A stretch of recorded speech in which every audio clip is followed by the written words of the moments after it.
Tienes que poner, Matías, tienes que escribir en esa máscara. Gracias. Bueno, bienvenidos a esta clase, con nuevo equipamiento. Estoy haciendo la clase desde la universidad, en el equipamiento que vamos a utilizar posteriormente, cuando tengamos esa clase híbrida en algunas semanas más. Yo la voy a avisar con anticipación, pero está sujeta al avance y a un tema particular que tengo que ver para la programación de las actividades del semestre. Así que para cualquier cosa, ustedes van a poder conectarse si tienen alguna pregunta. Igual que siempre, pueden activar el micrófono o pueden escribir en el chat. Yo voy a estar atenta a las dos situaciones. Ojalá puedan conversar y puedan escribir en el chat, porque también es una manera de verificar que está funcionando este feedback de la manera apropiada. Porque cuando ustedes estén presencial, va a haber un nuevo distractor, digamos. Voy a tener que trabajar también con quienes estén presenciales. Entonces también es una manera de probar que todo funcione antes de llegado ese momento. En esta clase vamos a ver control de gestión y medición de desempeño organizacional. ¿Y qué vamos a revisar? ¿En qué consiste lo que hemos revisado? En parte, algunos de estos conceptos ya los revisamos en una clase anterior, y por lo tanto los vamos a pasar un poco más rápido y vamos a enfocarnos más en aquellos contenidos nuevos. Vimos en relación a la estrategia organizacional que se trata de la creación, implementación y evaluación de las decisiones al interior de la organización. Y por supuesto que la estrategia considera revisar aspectos como la misión, visión, los valores de la organización. Eso los vimos los planes en este semestre, los planes de acción, vimos la importancia de algunos aspectos de la planificación. Revisamos que no todo lo que hace la organización tiene el mismo nivel de importancia en la planificación. Hay algunos aspectos que son más estratégicos, como la definición de la misión y la visión, mientras otros son un poco más cotidianos o un poco más operativos, como por ejemplo la determinación del presupuesto. Entonces, basados en la estrategia que tiene la organización, revisamos algunos elementos, que es el análisis interno de la organización, considerando el análisis funcional, mirar la organización hacia el interior, conocer sus recursos, conocer sus fortalezas y sus debilidades, y ver de qué manera ella está preparada para enfrentar los desafíos de este entorno lo revisamos, que es VUCA, que es volátil, incierto, complejo y ambiguo. Entonces, ese entorno se analiza a través de la evaluación del micro y del macroambiente de la organización, entendiendo el microambiente como el análisis de la industria, y el macroambiente, que incorpora no solo a la industria a la que pertenece la organización, sino a todas las otras industrias. La fijación de objetivos, que revisamos también, objetivos de corto plazo, mediano y largo plazo. Los objetivos deben tener diferentes etapas, diferentes tiempos. La perspectiva de futuro que revisan debe ser variada para irlo y todos apuntar a su mismo objetivo. No se trata de obtener el mismo propósito general. No se trata de que algún objetivo pueda ser contraindicado con el otro, porque si no vamos a tener problemáticas al interior de la organización. Por ejemplo, no podemos pretender producir más si no tenemos también acompañado como propósito en el área de las ventas aumentar la cantidad de unidades vendidas, porque si no generaremos un sobrestock que no va a ser favorable para la organización. Y luego, los procesos que son estratégicos. Vimos lo que era estratégico, ¿cierto? Que la estrategia involucra a la organización como un todo. Si pensamos en la organización como una pirámide, las decisiones estratégicas están en los altos niveles de la organización. La estrategia está definida, involucra a la institución, a la organización, a la empresa como un todo. Las decisiones estratégicas comprometen a la organización y su futuro. a diferencia de las decisiones que son de carácter operativa, que son más continuas, tienen que ver con el día a día, y de pronto podrían no comprometer a la organización porque es algo pequeño que hacemos en distintos momentos. ¿Qué otras cosas vimos? Que para la definición del plan estratégico tenemos que conocer claramente cuáles son los procesos que la organización lleva a cabo, conocer los indicadores para ese proceso y la toma de decisiones. Y en general, para estos puntos vamos a trabajar en esta clase. Espero que alcancemos a ver todos los contenidos, pero si no los alcanzamos, nos vamos a retomar después de las merecidas vacaciones que tendremos todos la próxima semana. Recuerden que la próxima semana no hay clases, yo eliminé las clases de esos días porque espero que ustedes descansen, que aprovechen su tiempo de recargar las pilas para que la última parte del año sea así como muy exitosa. Así que vimos, las organizaciones en general tienen diferentes indicaciones, tienen relojes que marcan la temperatura, ¿cierto? Como el higrómetro que marcaría la humedad, el termómetro que marca la temperatura. Las organizaciones también tienen algunas formas de identificar. No podemos tomar la temperatura con un termómetro, pero tenemos que buscar la forma de hacer algunos exámenes, de tener algunos indicadores que nos permitan saber si la organización está bien o no. Esos indicadores no son una batería de exámenes médicos como ocurriría si nosotros vamos, no sé, al médico general y que nos va a decir que nos midamos la glicemia, que midamos, que nos tomen la presión, que nos midan el nivel de hormonas, etc. No. Estos exámenes van a tener otra mirada organizacional y que puede estar dado de tres maneras. A estos exámenes nosotros los vamos a definir como controles. Y esos controles son medidas, es la supervisión de ciertas actividades que nos van a permitir saber si lo estamos haciendo bien o si necesitamos corregir algunas cosas.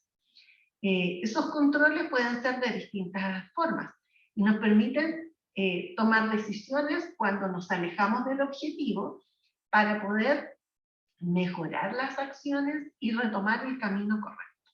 Esos controles pueden ser de tres tipos. Hay un control que es el control de mercado. En ese control lo que ocurre es ver qué es lo que ocurre fuera de la organización para que nosotros tomemos las decisiones internas. Por ejemplo, si todas las organizaciones, si vemos que todo nuestro entorno tiene liquidaciones, entonces es probable que nosotros estemos observando que gracias a las liquidaciones, la publicidad, a todos les está yendo bien y nosotros observamos el mercado, tomamos esa decisión y la aplicamos al interior de la organización. Por otro lado, si existen, si en cambio las organizaciones están vendiendo a precios estables, la competencia está estable, entonces observamos qué debemos hacer nosotros para que eso funcione. ¿Qué tipos de controles podemos tener? Yo puse ahí algunos tipos de controles que podemos ver en el mercado. El nivel de ventas, qué tan lleno se ve el local, si podemos ver estadísticas de venta ideal, si sabemos que en realidad las ventas de nuestro producto en general en el mercado y ese aumento no es equivalente al aumento que tenemos nosotros, entonces revisamos. Si por el contrario, en el mercado han disminuido y nosotros tuvimos un aumento significativo, relevante, importante, entonces lo que decidiremos en ese sentido es ver cuál es la estrategia ganadora que nosotros aplicamos y podemos replicarla o mejorarla aún más con el tiempo. Otros como tipos de reclutamiento, marca empleadora, de pronto las personas quieren ir a trabajar a otras empresas y tal vez no quieren venir a trabajar a la nuestra, o al revés, nosotros tenemos mucho más postulantes que ellos. Eso significa que en realidad como lugar de trabajo podríamos estar siendo destacados bien, o a lo mejor podríamos alejarnos. Y veamos ahí entonces por qué no están postulando a trabajar con nosotros los mejores postulantes. Otros de carácter burocrático que tienen que ver con normativas, netamente con leyes, con reglamentos. y ahí podemos revisar esos controles de carácter burocrático respecto del mercado, no sé, la ley de inclusión para la contratación de personas en situación de discapacidad dice que las empresas con más de 100 trabajadores deben tener un 1% de personas contratadas. Es decir, si yo tengo contratadas 100 personas, debo tener una. Si tengo 1000, debo tener contratadas 10. Entonces puedo comparar lo que dice la normativa, que tengo la obligación de cumplir, con lo que dice mi organización al interior. ¿Cumplo o no cumplo ese parámetro? ¿Lo cumplo exacto en el 1% o lo cumplo mucho más?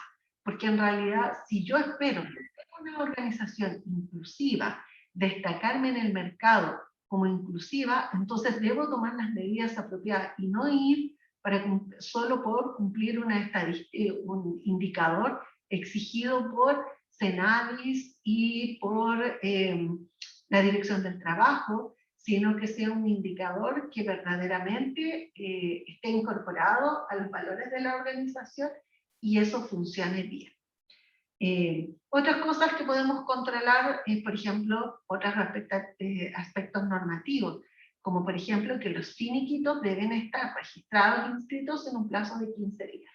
Eso dice la ley. Es la obligación, pero 15 días es el plazo máximo, entonces la expectativa es hacerlo antes de esos 15 días. También puedo controlar que eso se esté llevando a cabo. Ahora, si los finiquitos no están saliendo en ese tiempo, entonces tomo medidas para ello, porque el que no salgan dentro de los plazos tiene un costo para la organización. Hay una ley que se llama Ley Bustos, que dice que si no me hacen el finiquito, entonces significa que yo sigo contratada. Entonces, si pasaron los 15 días y no se hizo, y la empresa demoró 90 días, entonces deberán esos 90 días pagármelos. Pagarme el sueldo, pagarme las imposiciones, porque la ley, esta ley que le llaman la ley Bustos, porque fue propuesta por una persona que era dirigente sindical y que llegó al Congreso y que llevaba ese nombre. Por lo tanto, se identificó con él. Favorece que las empresas tomen esa decisión y cumplan con esa obligación legal. Entonces, yo puedo ejercer un control al interior de la organización porque no cumplir con esa obligación legal tiene un costo mayor para la organización. Voy a tener que pagar más sueldo, además del finiquito, pagar más sueldo, más imposiciones. Entonces puedo establecer un control, pero ese control es burocrático respecto de la ley, eso no va a favorecer la rentabilidad de la organización, ni la imagen de la organización, no, sino que es netamente la obligación establecida por la ley. Y el último control es un control de clan, que tiene que ver con la cultura organizacional, con los valores que tienen las personas, cómo en el grupo se van aceptando o no aceptando ciertas cosas. Entonces, son esos tres tipos de controles que existen al interior de la organización. ¿Y por qué es importante el control? Primero, porque permite vincular las funciones de la gerencia con las actividades que se desarrollan en el resto de la organización. Podemos saber a través de eso si los objetivos organizacionales se están cumpliendo o no se están cumpliendo. Permite que hagamos seguimiento. Si nosotros tomamos una medición y revisamos el control en un periodo, podemos hacer seguimiento de eso en el tiempo para revisar que eso esté funcionando bien. Además, ayuda a tomar decisiones en el futuro y empodera en realidad a todas las personas.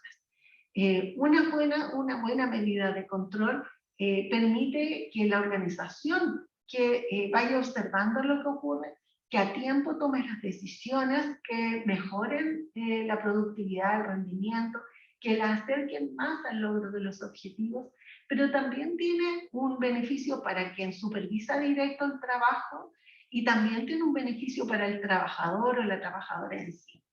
O sea, es importante una medida de control y sobre todo de retroalimentación de esos controles para mí como trabajadora. Porque en la medida que yo conozco qué es lo que se piensa de mí, en la medida que las actividades estén funcionando de buena manera y que yo estoy haciéndolo bien, porque están observando mi trabajo, entonces también yo puedo tener una retroalimentación de saber que lo estoy haciendo bien y que no solo sea una percepción de mi trabajo, porque de pronto podría yo tener una personalidad que sea altamente flagelante y considerar que todo lo que hago es insuficiente, que debería hacer más, que debería trabajar más horas, que debería tener más productividad, que debería... Pero a lo mejor el entorno no opina de esa forma. O al revés, a lo mejor puedo ser autocomplaciente y considerar que no lo hice, pero no importa, no lo hice, pero lo puedo hacer después, no quedó tan bien, pero la próxima vez quedará mejor, me equivoqué, pero no fue tanto, y a lo mejor tengo una conducta autocomplaciente que no va a favorecer el trabajo de la organización. Y a lo mejor esa conducta puede significar que incluso sea despedida. Si no hay controles previos y si a mí nunca me dijeron, entonces podría incluso estar sacrificando mi trabajo. Entonces un adecuado control empodera a la organización, empodera a la supervisión, pero también empodera a los trabajadores. Pensando en el control, en una de las medidas del control, que es por ejemplo las evaluaciones de desempeño, que las vamos a ver en la última parte de este semestre. Entonces, ¿qué hacemos? Primero identificamos. Para controlar tenemos que saber qué es lo que vamos a controlar. Primero, tenemos que tomar la decisión. ¿Qué controlamos? Y lo segundo es determinar cuál es el desempeño, qué es lo que vamos a controlar y cuál es el resultado de ese desempeño. Entonces, podríamos medir, por ejemplo, y tomar indicación. Nos interesa controlar el número de unidades producidas. Entonces, lo primero que hacemos es evaluar el desempeño real. ¿Y cómo lo hacemos? Midiendo el número de unidades que se produjeron en esa oportunidad. Si nosotros fabricamos bebidas, entonces veremos cuántas bebidas se produjeron en el último mes, o en la última semana, o en el último año, o en el último día. Tenemos que poner también una variable tiempo. Y tomamos eso como la determinación del desempeño real. Entonces tomamos, por ejemplo, número de unidades producidas, estamos en el mes de octubre, entonces veamos mes de septiembre, tomamos el mes completo. Eso lo vamos a comparar con otro parámetro que se denomina estándar, que es algo que nosotros que hemos revisado, que conocemos a través de nuestra historia de la organización y que nos permite identificar cuánto es lo que nosotros esperábamos producir. Y comparamos. La producción fue de 100.000 unidades y nuestro estándar era de 95.000. Entonces excedimos en una cantidad que a lo mejor es administrable, 5.000 unidades. Ahora, podría ser que nuestro estándar era 95.000 y la producción fue de 180.000. Entonces, en ese caso, observemos esa brecha, porque a lo mejor esa brecha puede significar que trabajamos con triple turno, que nuestros trabajadores no tomaron descanso los fines de semana, no descansaron los domingos, y que a lo mejor puede generar un problema estructural dentro de la organización que después todos se enfermen y se vayan. O que el estándar era muy bajo, o sea, tal vez en una situación normal nuestro estándar no era 95.000, o sea, a lo mejor nuestro estándar es 150.000, tal vez hemos sido demasiado, no nos hemos autoexigido mucho. Por otro lado, si el desempeño real estaba por debajo del estándar, entonces tenemos que tomar medidas para mejorar eso. Y en cualquier caso, tanto si vemos la diferencia, tanto si la diferencia es un mayor, lo real es mayor que lo estándar, como si lo estándar es mayor que lo real, tenemos que evaluar esas diferencias y ver la pertinencia. ¿Qué tan pertinente es, qué tan relevante, qué tan significativo para la organización es esa diferencia? Y tomar medidas para saber qué es lo que ocurre y si eso es permanente o se trata de una situación transitoria. Vimos algunos elementos que ustedes mismos anotaron. ¿Qué pasa si fueran a tomar inventario a un supermercado? ¿Qué alimentos considerarían para cobrar? Y ustedes respondieron aquí que dependía de la variedad de los productos, de cuánto pagan, cuánto tiempo va a durar, dónde está, dónde hay que tomarlo, qué tecnologías, cuáles, todos los aspectos relacionados con la organización. Ahora, esos son en alguna medida algunos estándares que ustedes han definido. Por ejemplo, podrían decir que dentro de los estándares está, si voy a trabajar tomando inventario toda una noche, por ejemplo, porque suelen ser un trabajo que se hace, entonces podrían determinar como un estándar que por una noche de trabajo cobren, no sé, 40.000 pesos por tomar inventario. Y comparar después ese parámetro, ese estándar, con lo que la organización en realidad está ofreciendo por ese trabajo. Y pueden con eso acceder a la propuesta o no acceder a ella. Ahora, ¿y qué pasaría si en realidad fueran ustedes gerentes de ventas de una organización? ¿Qué me dirían? ¿Qué resultados le podrían pedir a sus colaboradores? Escríbanmelo en el chat, a ver. ¿Qué le pedirían si fueran gerentes de venta? Les invitan a trabajar como gerentes de venta. Y ustedes tienen que saber si las personas están haciendo bien o mal el trabajo. ¿Cómo podrían hacerlo para saber si lo están haciendo bien o mal? Si su equipo de trabajo lo está haciendo de determinada forma. ¿Cómo lo pueden saber? A ver, en el chat.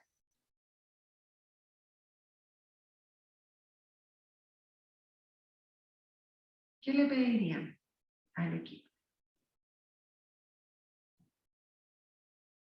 Rosana dice número de ventas, montos de ellas mensuales. Claro, podríamos, ¿cierto? Podríamos colocar, Leonardo dice, la efectividad, logren trabajar en equipo. Buen punto, porque también no se trata de que sea un vendedor que va a vender todo, vendedor estrella, y resulta que deja a todos sus colegas sin venta. Horas trabajadas y la cantidad de ventas. Bien, Ivánica, porque tiene mucho que ver también con las horas trabajadas. O sea, no podemos medir con la misma vara a una persona que es part-time con respecto de otra que está todo el día allí. Y ahí se dan harta, proponen ustedes muy buenos puntos. Recuerdo un lugar en el que yo trabajé y que había una persona que era vendedora, era una mujer, vendedora estrella en el área de línea blanca. Y de verdad vendía, pero muchísimo más que todos sus otros colegas.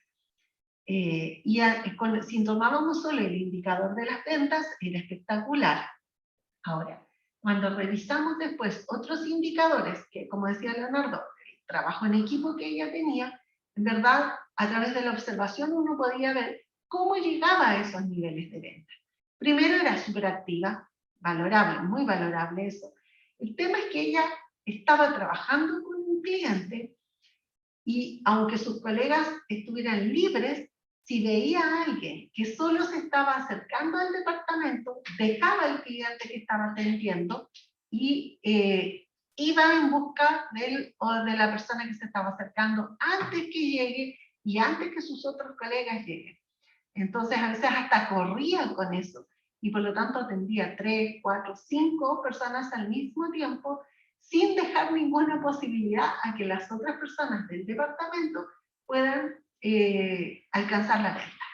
Ella decía que era problema de ellos, pero en verdad también era un problema de que ella impedía que lleguen porque las otras personas no querían ser tan invasivos con los clientes y ni querían llegar así como en grupo o corriendo como ella lo hacía. Entonces, el indicador de esas características de la vendedora hacía que en realidad afecte el funcionamiento global de la unidad.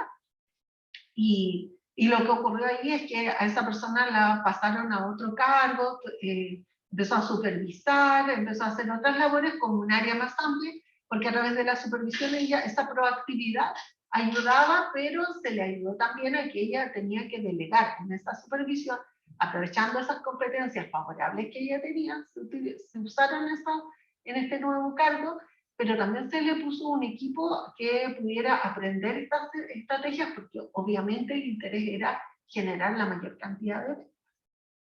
Entonces, muy buenas, gracias a quienes anotaron o pusieron observaciones.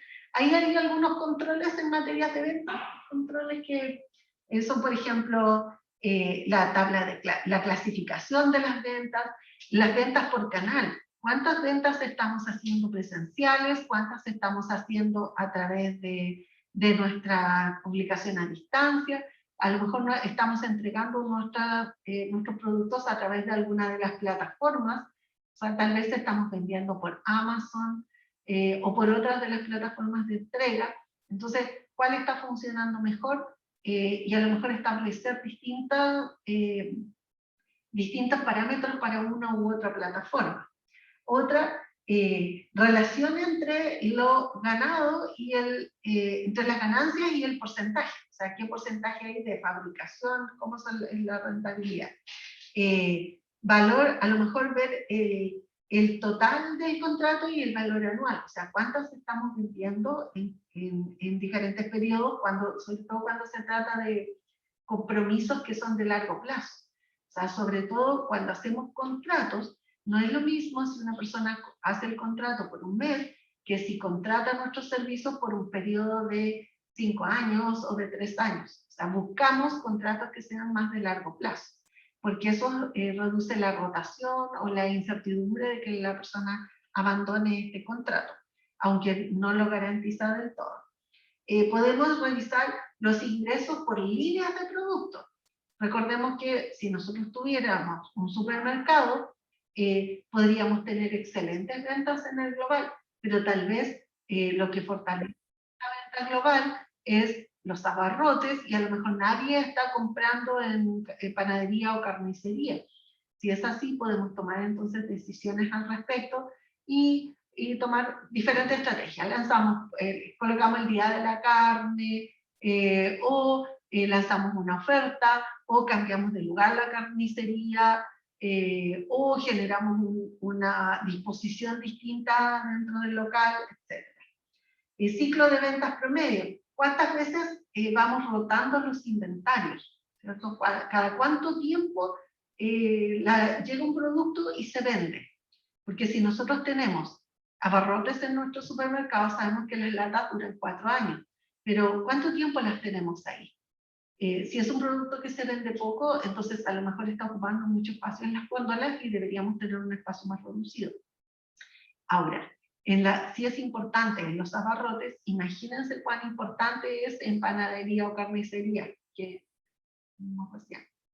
Ahí necesitamos tener una alta rotación porque necesitamos que las personas estén, que esos productos se vendan rápido y que lleguen productos frescos a donde estamos.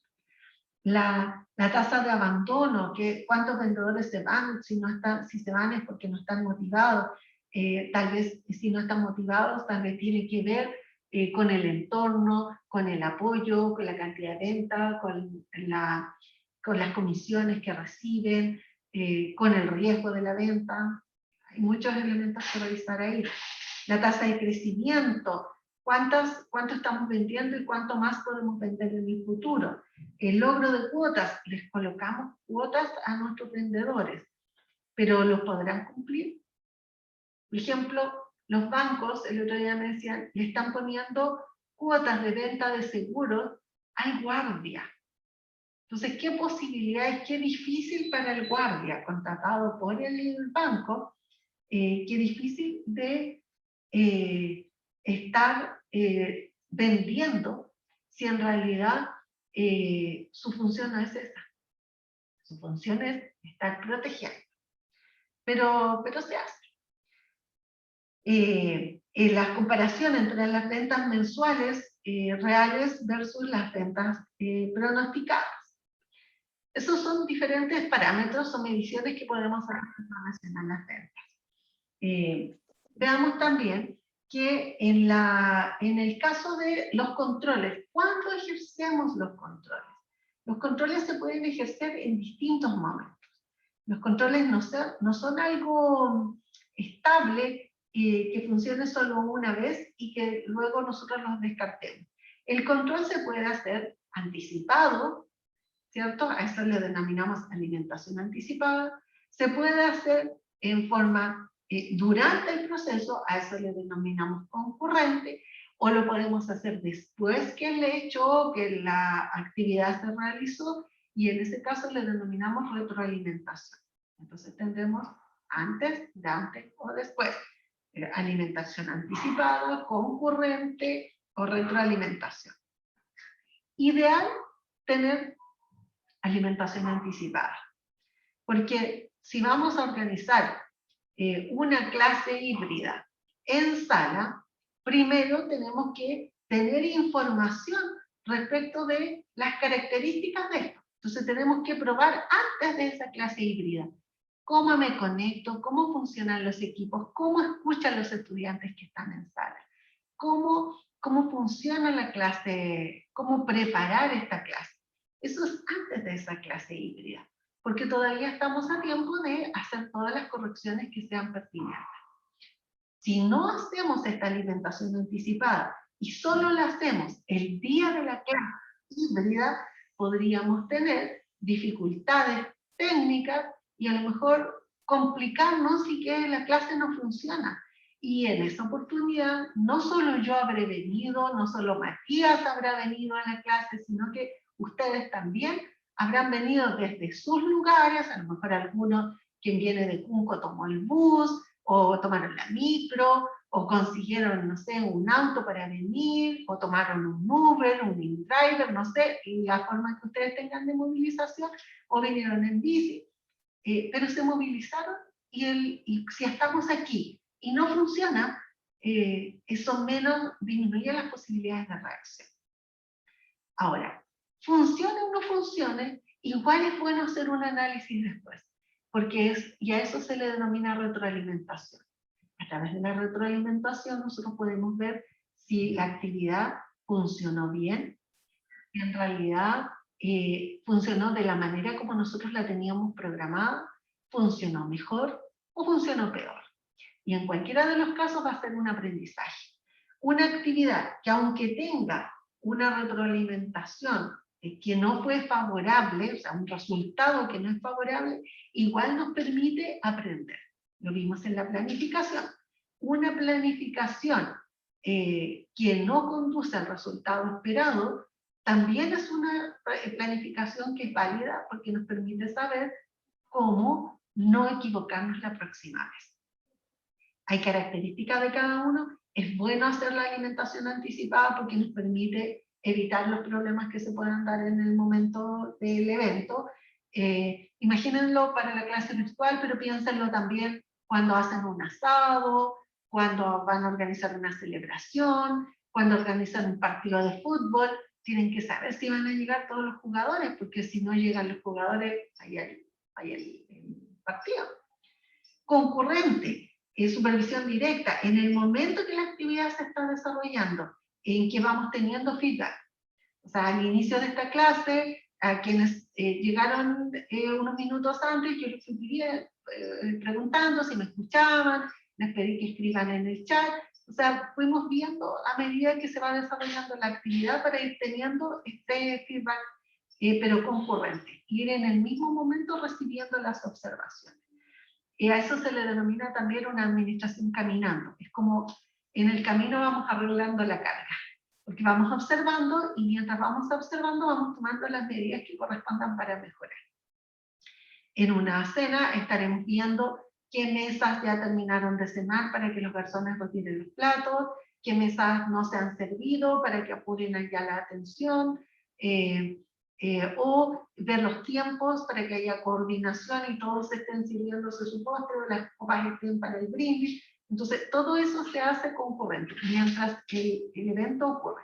Pero antes del evento ya definimos cuántas personas venían, cuántos puestos, cuántas mesas, cuántas personas se van a sentar en cada mesa, qué disposición van a tener las mesas, como auditorio, como mesas individuales, mesa imperial, diferentes tipos de mesa.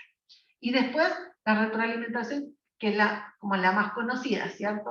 Después que el hecho ocurre, ya pasó la prueba, y ahora veo, ¿y cómo me habrá ido después? Después de la cena, y al final, ¿cómo habrá resultado toda la cena? ¿Qué funcionó bien? ¿Qué falló? ¿Qué es lo qué medidas tomamos y qué medidas no tuvimos prevista previamente?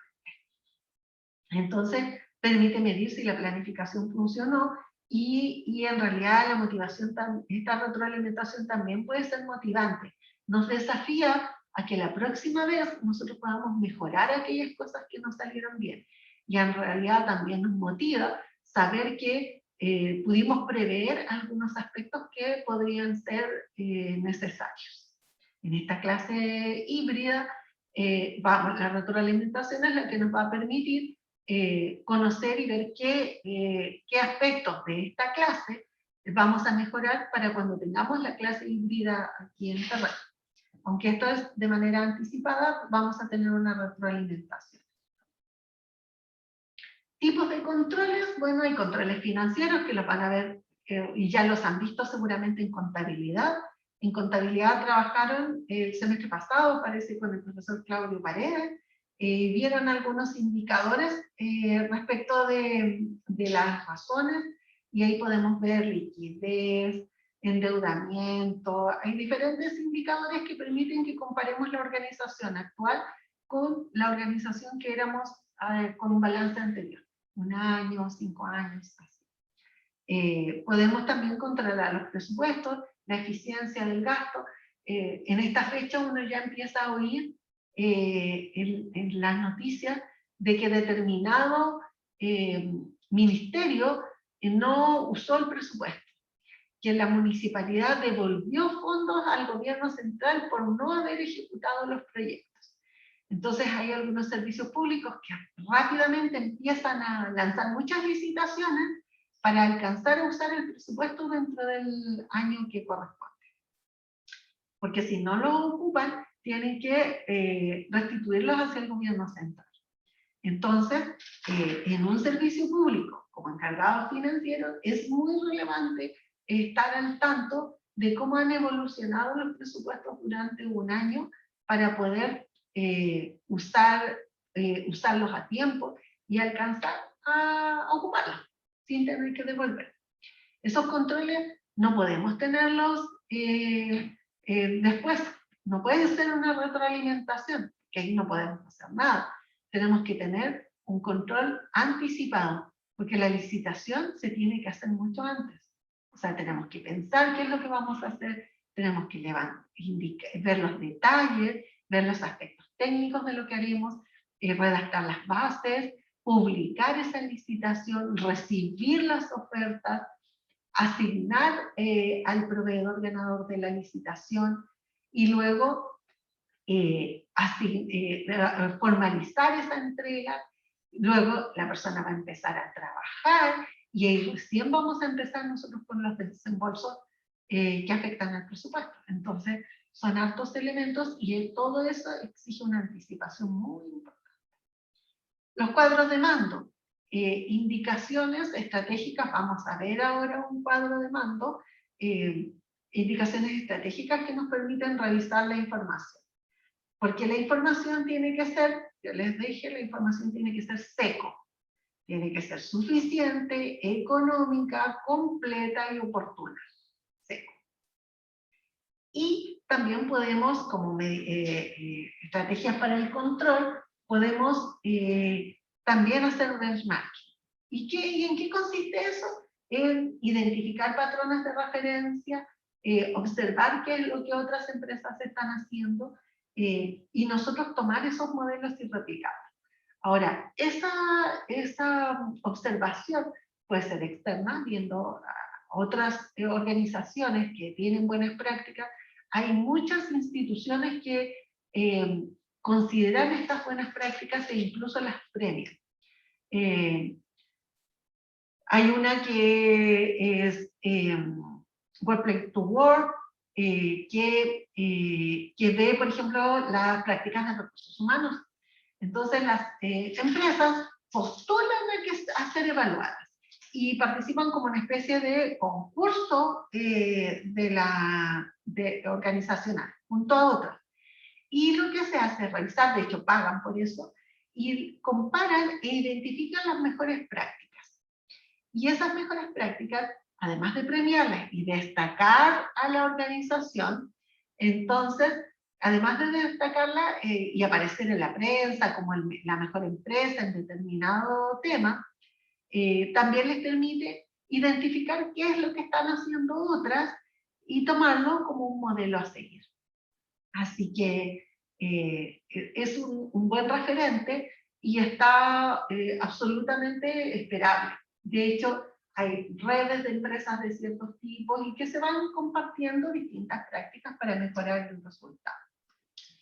¿Cómo se miden? Estos indicadores, estos ratios, estas razones, se denominan KPI. Nos van a encontrar dentro de la bibliografía de la información como KPI. Un KPI es un indicador.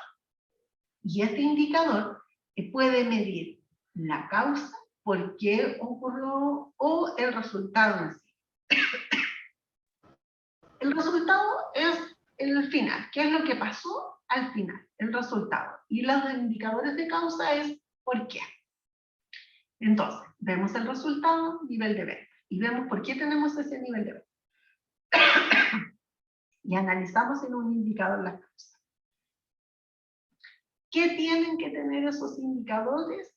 Así como dijimos que la información era seco, los indicadores deben ser SMART. Pero no como los smartphones. Bueno, que son inteligentes, ¿cierto? SMART significa inteligente. Sino que, además de ser inteligentes, de ser interesantes, lo que hacemos con ese acrónimo es pensar en la S, que deben ser específicos, está hecho en inglés, por eso es SMART. La S tiene que ver con específicos, la M de medible, la A de alcanzable, relevantes y oportunos. No nos sirve un indicador fuera de plazo. No nos sirve saber que reprobaron la asignatura después que dieron la última prueba. No, el indicador tiene que ser antes, porque el indicador son las notas previas, porque con las notas previas ya permite tomar decisiones para mejorar el resultado. Específico significa que debo saber cuál es mi responsabilidad, conocerla con claridad. El indicador debe decir si esto corresponde, si esta responsabilidad va a ser individual, grupal, y de esa responsabilidad, si es grupal, ¿qué parte de eso me corresponde a mí? Debe ser medible, es decir, tenemos que poder tener una cifra. No me sirve trabajar más, porque el concepto de trabajar más, para mí, es distinto del concepto de trabajar más que puede tener Matías, distinto del concepto que tiene trabajar más que tiene Renato, distinto del concepto que tiene trabajar más que tiene Ivánica. Entonces, trabajar más no es medible, no. Nosotros deberíamos medirlo de una manera, deberíamos conocerlo de una manera que realmente podamos tomar decisiones al respecto.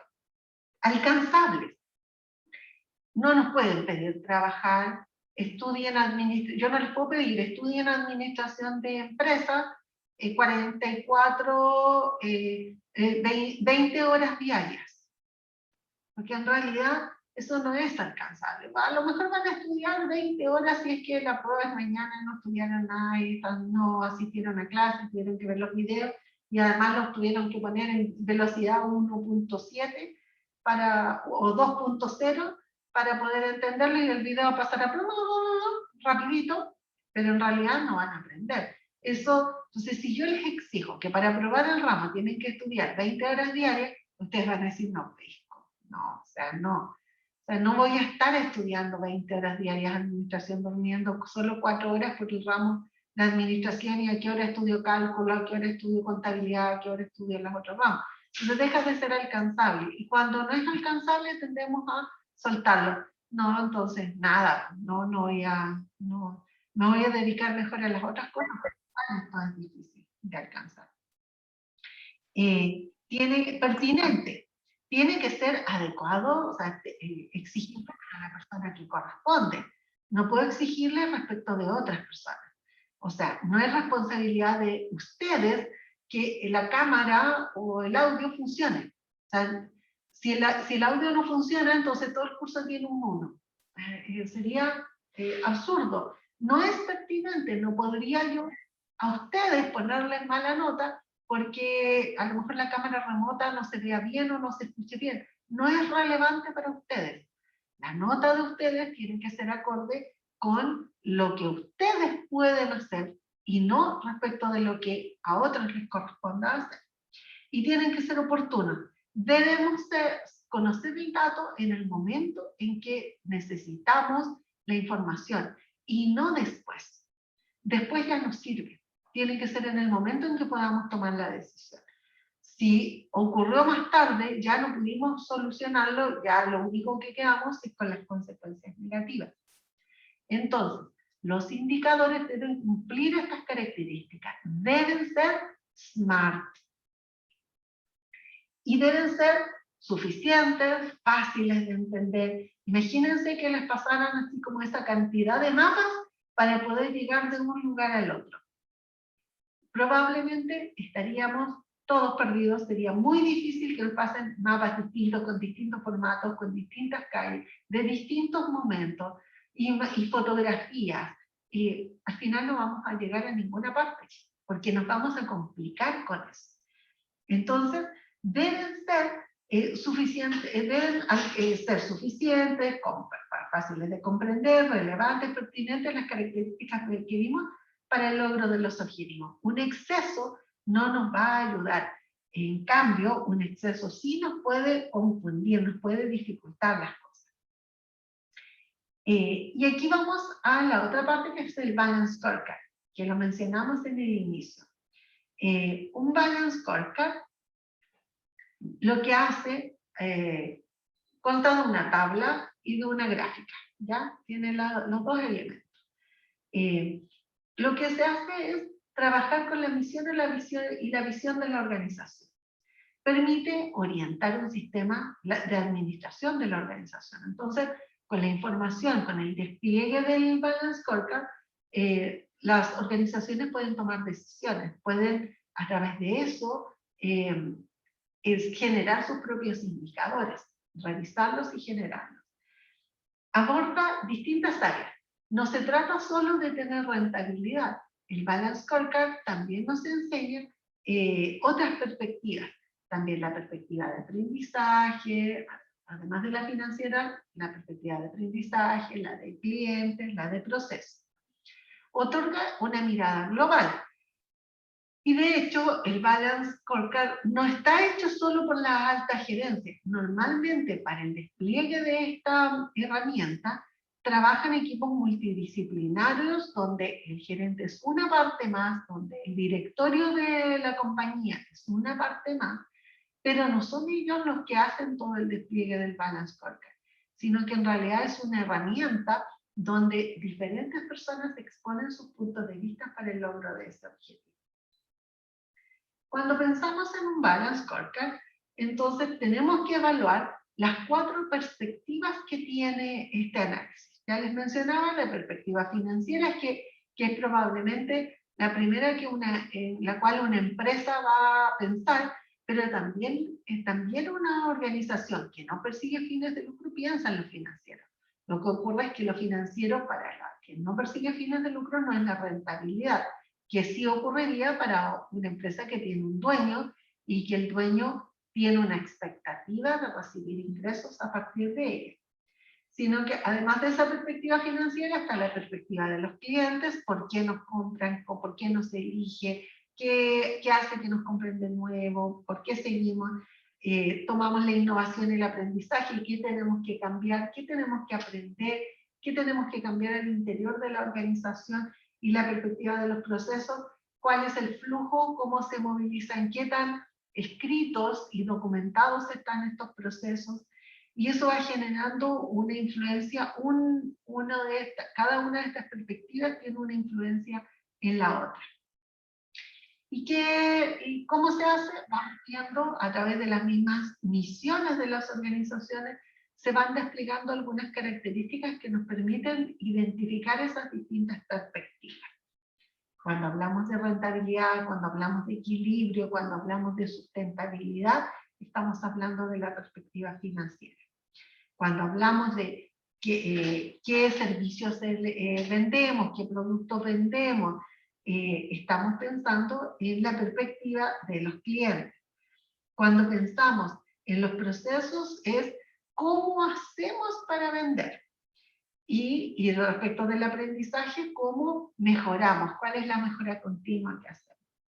Entonces, tal como yo les decía, el objetivo del Balance Scorecard es la mejora de valor. Es tener una propuesta que sea clara, que sea favorable para la organización, que tenga esta mirada financiera, pero que también tenga otras miradas relacionadas con los procesos. Es tremendamente importante que también las organizaciones del servicio público lo tengan, porque hay un objetivo para el cual se crea cada servicio, hay un propósito que es la razón de ser de cada servicio público. Pero hay otras que son trabajos de terreno, que son apreciaciones, situaciones de contingencia, hay cosas que abordar en el momento.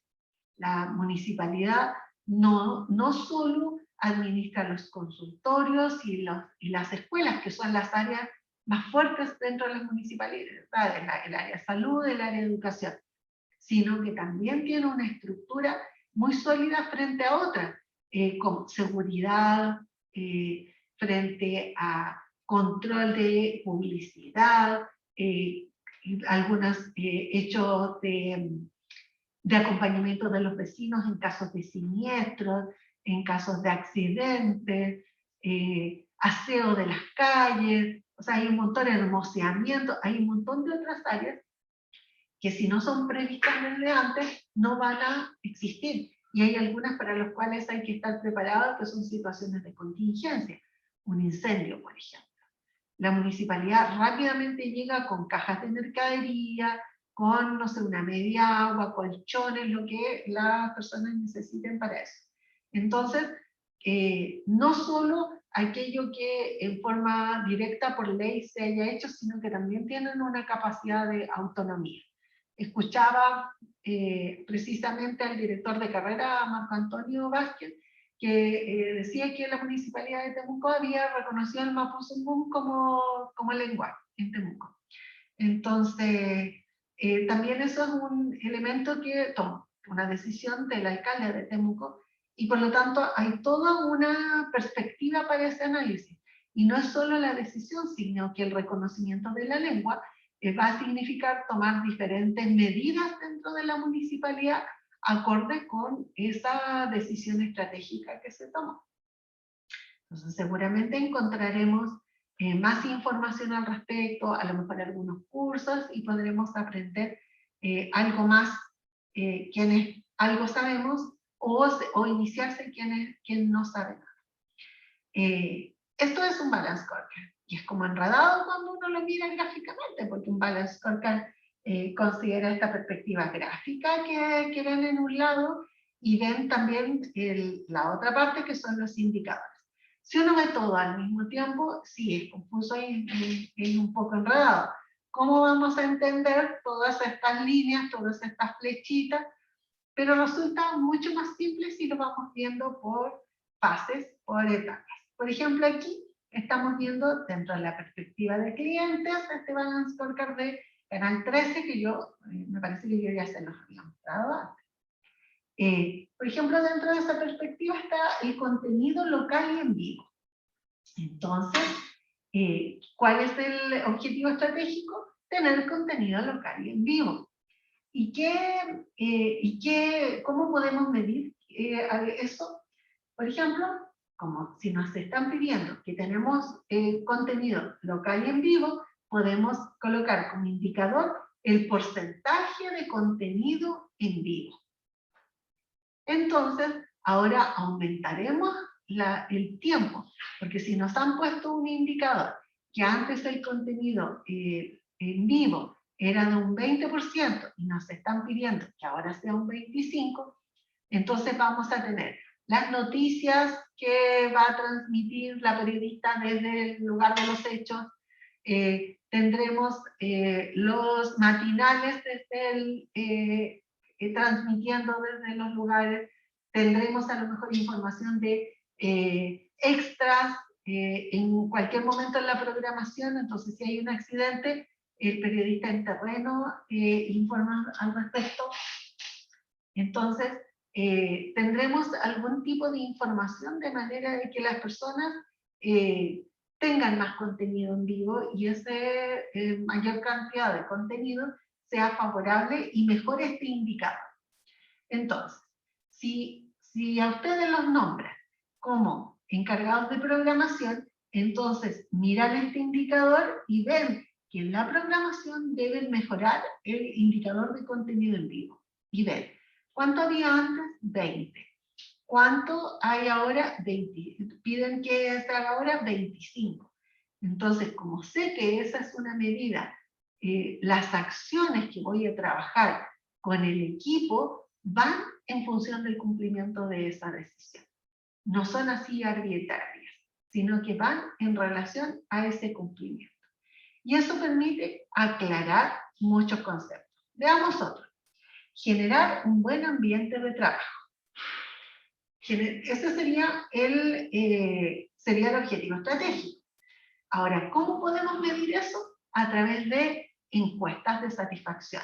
Y podemos enviarle encuestas a los trabajadores, podemos medir todos los años cómo va esta encuesta de satisfacción y a través de estos resultados ir viendo qué es lo que podemos mejorar. Entonces, esa información nos va a permitir aclarar todas las decisiones que tengamos. No sé si tienen consultas, alguna observación.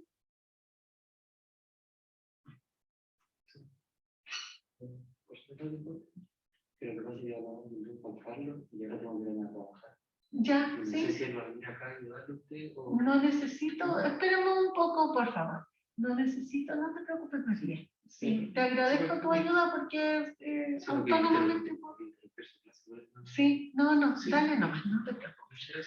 Muchas gracias por ayudar. Muchas gracias por ayudarnos. Ojalá que nos toque de nuevo. Sí. Nos vemos. Chao. Ya.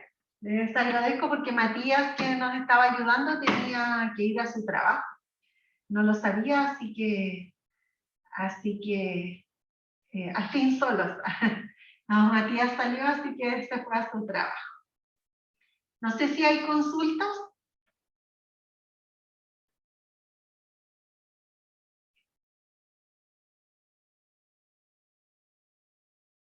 Yo voy a